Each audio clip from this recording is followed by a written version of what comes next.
નમસ્કાર દર્શક મિત્રો, હું છું સાગર રાજગોર ઉર્ફે દેશી પાઘડીનો જીવો। આજે આપણે એવા એક ગઢની મુલાકાત લેવાની છે, તો જોતા રહેજો આ વ્લોગને। મુલાકાત કરાવું તમને એવો એક જૂનું રજવાડું અને પ્રાચીન એવો એક ગઢ।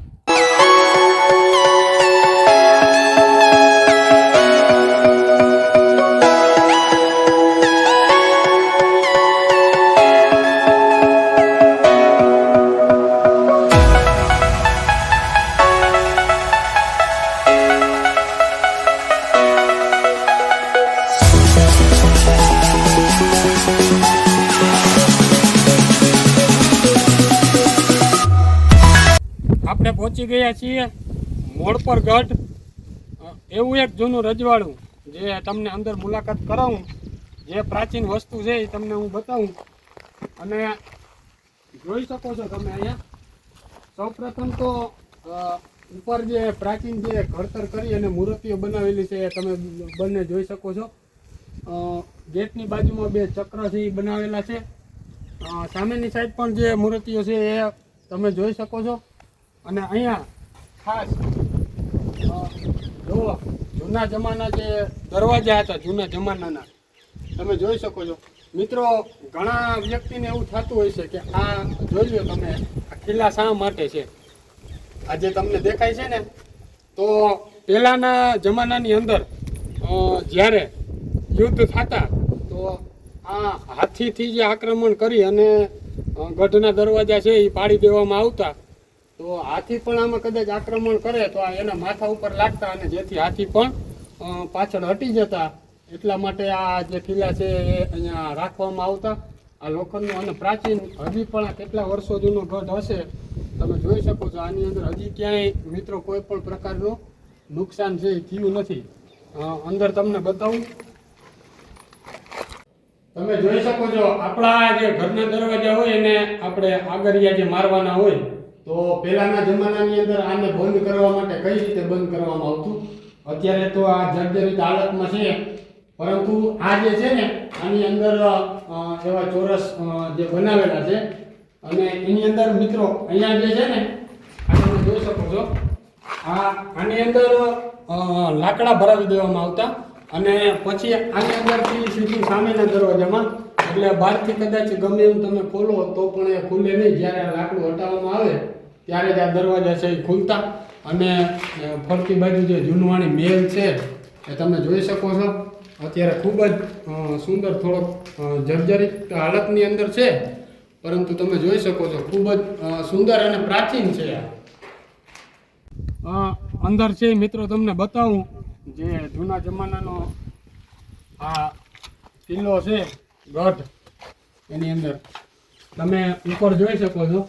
હજી પણ કેટલો સમય થયો હશે એ અંદાજિત ખબર નથી, પણ ઉપર હજી એક પણ લાકડું જે આપણે કહીએ ને સળી જાય, હજી એક પણ લાકડું સળ્યું નથી મિત્રો। અને આ જો અહીંયા જે આ માણસો દ્વારા ખરેખર તો આપણી પ્રાચીન જે જૂની સંસ્કૃતિ છે એને સાચવી રાખવી જોઈએ। અહીંયા પણ આ બધું ખોદેલું છે, અહીંયા ધન નીકળે ને ઓલું છે ને ઓલું, મિત્રો આવું કાંઈ હોતું નથી। એટલે આપણે કદાચ આવા સ્થળની મુલાકાત લેવા આવીએ તો આપણે નુકસાન ન કરવું, કારણ કે આવા જો સ્થળો બની રહેશે, ટકી રહેશે, તો આપણી આવનારી પેઢી છે એને આવું બધું જોવા મળશે। નહીં તો એક દિવસ જો નુકસાન કરતા રહેશું તો આવું બધું નષ્ટ થઈ જવાનું છે। આગળ તમને હું બતાવું, તમે જોઈ શકો છો આ બધું અત્યારે તો અહીંયા હાલવા માટેનો જે રસ્તો છે એ છે। અને સામે 4 કોઠા છે આની અંદર। એક કોઠો છે આમ સામે છે અને બીજો કોઠો આ બાજુ સામે છે, અહીંયા તમે જોઈ શકો છો। અને ત્રીજો કોઠો મિત્રો ઓલી બાજુ છે અને એક કોઠો આમ સાઈડમાં પણ છે આવેલો છે, તમે જોઈ શકો। અને જે જૂના જમાનાના જુઓ તમે, જે બારી દરવાજા બંને બારી છે અને અત્યારે પાછળની બીજી બધી જે દિવાલો છે એ તો પડી ગઈ છે, પણ જે બારી છે જૂના જે પ્રાચીન એ અને દરવાજાનો જે છે ભાગ એ હજી વધેલો છે।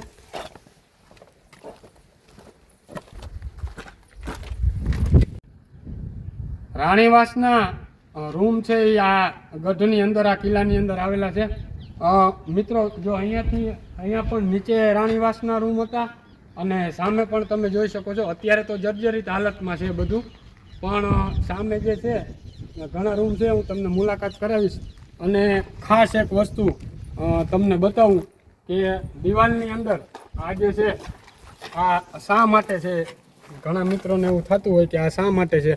તો અહીંયા જે રાજાના સૈનિકો હતા એ ઊભા રહેતા અને આના ઉપરથી નજર રાખવામાં આવતી. અને અહીંયાથી તમે જોઈ શકો છો અંદર જે તમે બંદૂકથી જે અહીંયા સૈનિકો હતા એ જોઈ શકતા.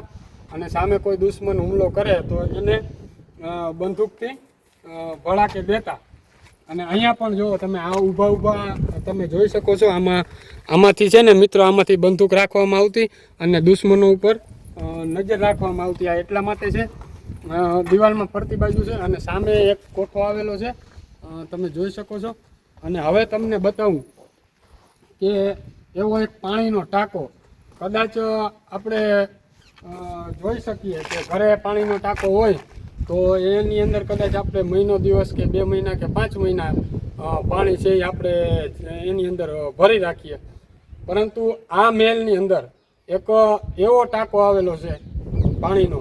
મિત્રો, 1 વર્ષ ચોમાસાના ખાલી 4 મહિનાની અંદર વરસાદ થાય, 4 મહિનાની અંદર જે પાણી એકઠું થાય એ આ ટાંકાની અંદર આવતું અને ચોમાસાનું 1 વર્ષનું પાણી ભરી લે એટલે 5 વર્ષ સુધી આ રજવાડાને પાણીની જરૂર નહોતી પડતી. એટલો સંગ્રહ પાણીનું કરી શકતો એવડો એક ટાંકો છે એ આ મહેલની અંદર આવેલો છે.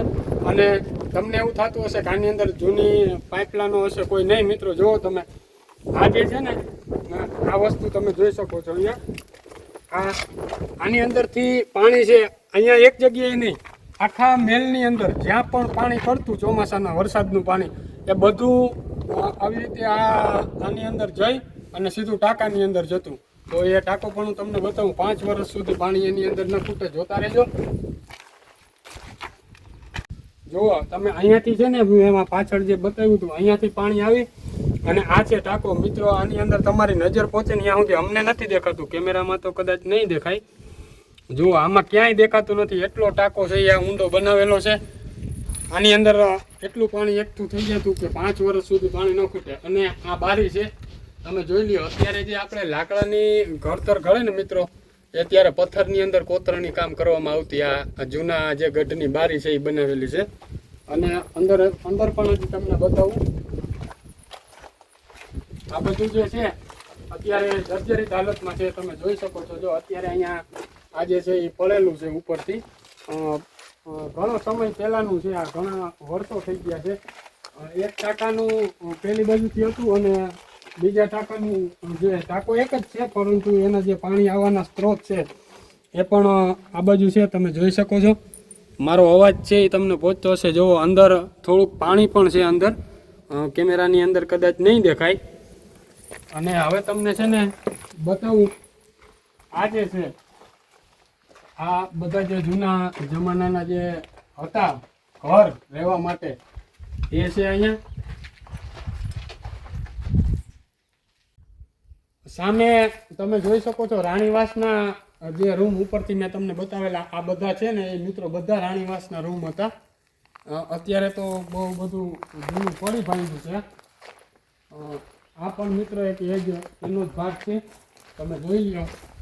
આની અંદર આના જે ગેટની આ ઘડતરો છે એ પથ્થરથી આ બધી ઘડવામાં આવતી અને ખૂબ જ સુંદર. તમે જુઓ, આ જે આકાર આપેલો છે ગોળાકાર, આને એ પણ તમે જોઈ શકો છો. હજી આની અંદર તો થોડુંક લાકડું પાણી પડવાના હિસાબે થોડુંક ઓલું થયું છે. અને આમ સામે પણ તમે જોઈ શકો છો, આ પણ બધો રાણીવાસના રૂમનો જ આ એક ભાગ છે. રાણીવાસની અંદર જવા માટે સૌપ્રથમ તો જે અવર જવર માટે રસ્તો છે રાણીવાસની અંદર, તો એ આ બનાવેલું છે. જુઓ તમે, ગોળાકાર આકારનું ગેટ જેવું. આવા ઘણા બધા રાણીવાસની અંદર મિત્રો એન્ટ્રી કરવી હોય તો અવર જવર માટે આ રસ્તો છે એ બનાવેલો છે. અને આ બાજુ અંદર પણ તમે જોઈ શકો છો. અંદર ઘણું બધું એની અંદર પણ કંઈક છે, પણ અત્યારે આપણે એની અંદર નહીં જઈ શકીએ. રાણીવાસને અવર જવર માટે રસ્તા માટે ખૂબ જ સુંદર. અને પછી તમે સીધા અંદર પહોંચી જશો રાણીવાસની અંદર. તમે જોઈ શકો છો મિત્રો, ગઢની જે આપણે આખો ગઢ જે કિલ્લો છે એ જોયો. અને આ વચ્ચે તમને આ બતાવી દઉં. તમે આની અંદર આવો એટલે તમને ખબર પડે અત્યારના જમાનાની અંદર જે છે એના કરતાં આ પહેલાંના જમાનાના જે બાથરૂમ છે રાજા રજવાડા વખતના એ હતા કિલ્લાની અંદર અત્યારે આવેલા છે. અને આખો જે તમે જોઈ શકો છો, જ્યાં સુધી તમારી આમ સામે નજર પૂગે ત્યાં સુધી આ ગઢનું જ છે બધું, ગઢની અંદર જ બધું આવેલું છે. અને આખો વ્યૂ તમને હું છેલ્લે બતાવવાનો છું. અને આ તમે જોઈ શકો છો, આ જે છે જો આની અંદરથી છે ને મિત્રો, સામે કોઈ કદાચ દુશ્મન આવતા હોય ને તો એ પણ દેખાય. આની અંદર બંદૂક રાખી અને સૈનિકો છે એ 24 કલાક અહીંયા ઊભા રહેતા. જુઓ તમે, સરસ મજાનો આ જે નજારો છે અને જૂની જે સંસ્કૃતિ છે, ઘડતર છે એ તમે જોઈ શકો છો. આની અંદર તમે જોઈ શકો છો અત્યારે આપણે જે બારી મૂકીએ આ સ્પેશિયલ હવા માટે, કુદરતી જે વાતાવરણનો નજારો છે એ રાજા રજવાડાની અંદર જુઓ મિત્રો, તમે અહીંયાથી તમે જોઈ શકો છો. આ પણ એક હવા માટે જે રાખવામાં આવતી, અને આખો બરોડા ડુંગરનો જે નજારો છે સુંદર, એ પણ તમે જોઈ શકો છો. આની અંદરથી ખૂબ જ સુંદર મજાનું દ્રશ્ય છે એ તમે જોઈ શકો છો. આ બાજુ પણ એક બારી છે એ અહીંયા રાખવામાં આવેલી છે. અને આ તો હજી કંઈ વાંધો નથી. અને મિત્રો પ્યોર આ હાગનું લાકડું છે. હાગનું જે શાક આવે એનું ઘડીકની અંદર લાકડું છે એ સડે નહીં. આની અંદર પાણી કે અથવા કોઈ પણ વસ્તુ લાગી નથી, એટલે એમનામ છે હજી. હવે આપણે તમને ઉપર ચડી અને આખા મેલનો જે નજારો છે એ તમને બતાવું, બરોડા ડુંગરનો જે નજારો છે એ તમને બતાવું. જોઈ શકો છો મિત્રો, મસ્ત મજાનો નજારો છે. તમને પણ બતાવું આખો ગઢનો અંદર તો જોયો, બહાર પણ એવો નજારો છે. બરોડો ડુંગર છે બાજુમાં, તો તમે જોઈ લ્યો.